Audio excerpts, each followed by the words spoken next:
Hey everyone, I'm going to talk about WebMCP, which is a new feature on Chrome that is going to be added and become a standard for the way of communicating between agentic apps with the browser. It's in preview, currently it's not available, but sooner or later it will be added to the browsers. So let me start by asking this question. Have you ever seen these kind of pages that there are lots of buttons and you are not sure which one is correct? But if I try to make it obvious, maybe by showing or adding some metadata to the button or phasing out the rest, you have more confidence which one of these buttons are correct. And the same thing happens for the agentic apps. When they are opening a web page, they can get confused. Imagine we have this web page and it consists of some information and some interactions that the user can do.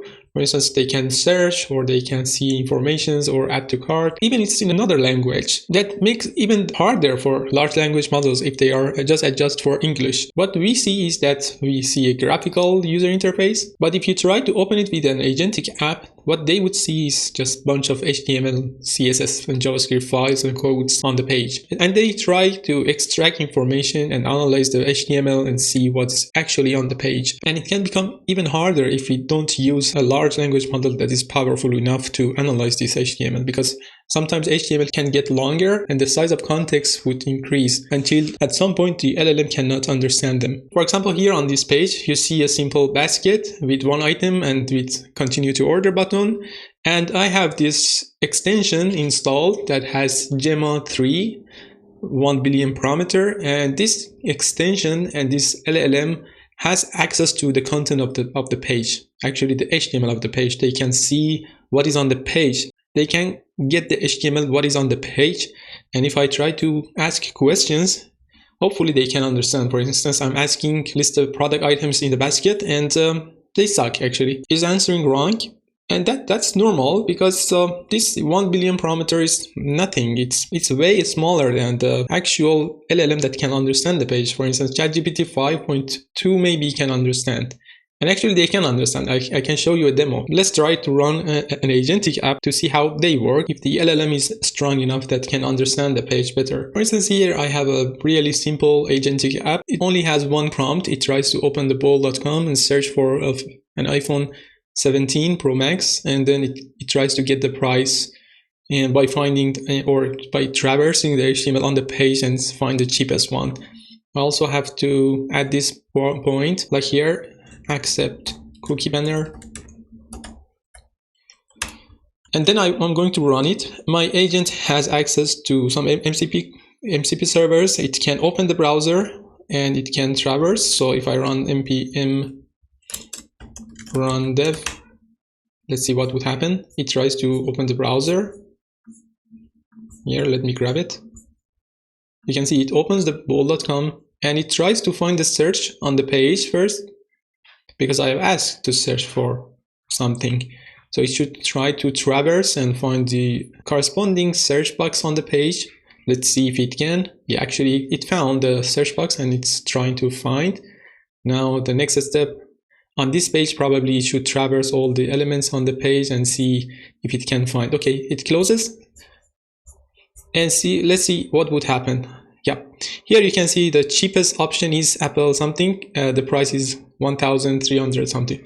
So you can see that it actually works. But the problem here is that, first of all, this is purely backend job. The agentic app is running on a backend. There's no front end involved here. Second of all, I'm using a really powerful LLM. In this case, GPT-4o mini. Not everybody has access to this kind of LLM. First of all, I need a better solution so I can dictate what is on the page clearly or explicitly to the LLMs. This way I can use smaller models, which can be cheaper, and also it can be more reliable, because currently I'm only relying on the power of the LLM I'm using. And sometimes there is a chance that they miss the information or they cannot understand what is on the page actually. To get better understanding of MCP and WebMCP, I need to explain a bit about the MCP itself. So imagine we have some sort of APIs. Imagine we have a search API or add to cart API. And then I create some wrapper functions. I call them tools that they can call those APIs under the hood. For instance, search that accepts a term and then would call an API or invoke an API, and so on and so forth. They really don't need to call an API. They can do whatever you think. Those are simple functions. I call them tools, or in the MCP words, tools or resources based on the type of actions that they perform. And then I wrap those tools and I call them MCP server. So MCP server is something that lists those tools, exposes them to the outside world, and also it is a server. People can connect to this. And it imports and utilizes Model Context Protocol library under the hood. Later, my Agentic app, the one that you just saw, can extract and can get those tools and fetch the list of those tools. And based on the prompt that I'm writing, the LLM, in this case, from now on knows which tools it has access, and based on the prompt, it can request to call one of those tools in order to have or get more information from the outside world. So in simple words, what MCP does is to give hands and feet to agentic apps. So what you see here so far is purely backend. There's no front-end or browser involved here. If we want to have the same agentic app, ideally the bold.com guys should give us the API, and then we have to write this MCP server that calls those APIs, and then we have to expose it and then utilize them in the agentic app. It's not always possible. If it is possible, that would be perfect.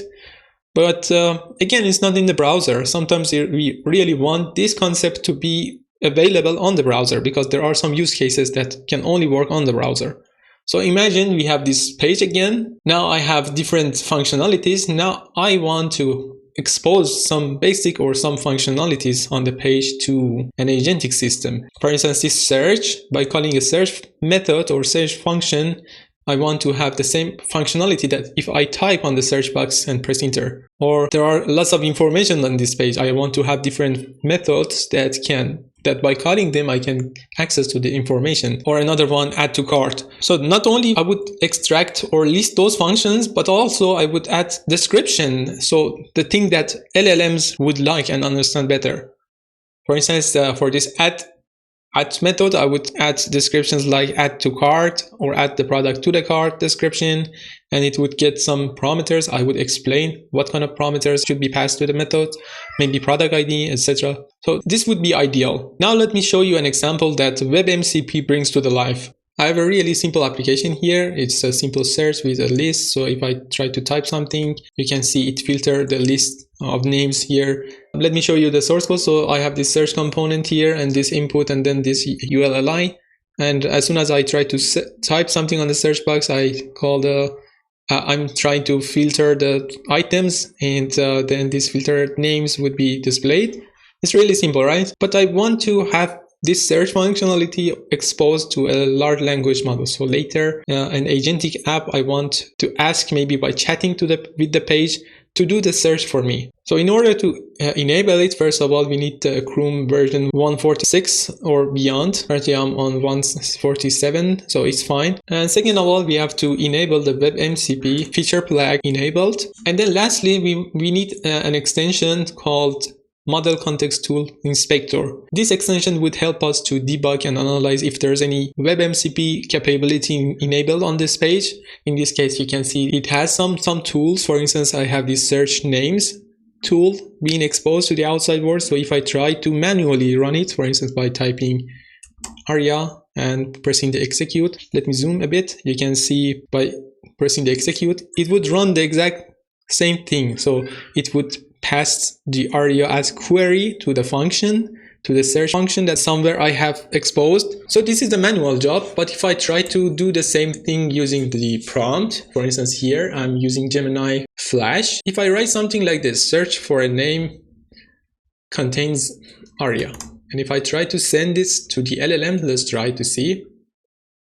You can see now LLM knows what kind of tools we have on the page, and it calls them based on the prompt, one of the tools. Actually, the LLM using the WebMCP protocol would invoke that function for me and would do the job for me. So this is the whole idea of WebMCP. We have some functionalities that we can list them as tools, and we can pass them to the model context on the page. And later on in the future, when we would have an agentic app maybe running on the browser as an extension or as an external agentic system, they can access to those tools and invoke them. Now let me explain how this WebMCP actually works and how you can implement a WebMCP and define different tools on your page with WebMCP compatible. So in this repository, I have two main components or two main files. One is this search.tsx and the other one is WebMCP. Let me open the WebMCP first. In here, we have type declarations. So we assume that there will be a model context in the browser. Currently, it doesn't exist, so we have to add them manually because TypeScript doesn't support it yet because it's not standard or yet launched in the TypeScript. So we have to manually define the model context and with the register tool and unregistered tool functions. And then down here, I'm doing this calling register tool and undo the registration. So the main part is here. When I'm registering tool, so I would call this function in my component load, and in my component unload, I would call the other one unregistered search tools. But the main line is here. We assume the model context exists in the navigator, window.navigator.model context, then the register tool. We call them by passing this search names tool, which is a tool that I'm just exposing. And now let me open this constant. You can see it has a standard pattern. It should have execute method. I'm passing a function, a name, description, input schema, and output schema. So maybe the most important part is the description. We have to explain what this tool is to the LLM. So later, when they decide to call a tool, they can, based on this description, they can decide whether to call it or not. Also in this input schema, we are defining what kind of parameters it accepts. For instance, in this case, it accepts a parameter called query. And this is the search query. So LLM would provide this for me later. And of course, the output, the type of output would be an array of strings. So let's go to this search names tool execute method. So if I open it, you can see that at this point, we assume that LLM has provided the query, the value that this method requires. And then we get this or grab this parameter and we would dispatch an event to the window. And I assume there's a listener called search names on the window somewhere else is listening to this method, something that I would use it. And they can grab this value that LLM has provided us now. So that was it from the registration, how we can register by simply calling this register tool and passing this constant that has some methods, execute method. And now on the component part is simple. First, I have this input. And as soon as the user tries to type something in the input, I would change a state. In React, I would store that value that's been typed in the input to this search state. So here I have it. A re-render happens, and on the re-render, as soon as I call this search state, a re-render happens, and these filtered names would be recalculated. And later I would use these filtered names to render a list of names. This was the manual part when users try to type. But also we assume at some point the browser using the WebMCP and under the hood using the LLM has called a function or an event called search names on the window. I'm also listening to that in here in the useEffect. I'm listening to that event. So as soon as it happens, I'm calling this method. So I'm passing this listener function on the search names. When it happens, I'm setting also, I'm grabbing the value, the event itself, and I'm passing, and I'm assuming that that is a search term, and I'm setting the search term to my state, to the state of this function. And then another re-render would happen here. So this part would be done by the LLM. Actually, LLM would raise or would execute that function that raises this event. That was it. That was really simple how it works and can be implemented. It would be really useful. And as a one-line takeaway, what I would suggest you is to prepare your websites for the AI agentic system in the future. Soon or late, this WebMCP would be used widely by the LLMs. Currently, the usage is limited and is in Canary. There might be changes, but as soon as they launch this feature, we would see lots of agentic system trying to interact with the websites, and those that support WebMCP would win. Thank you for watching and see you in the next ones.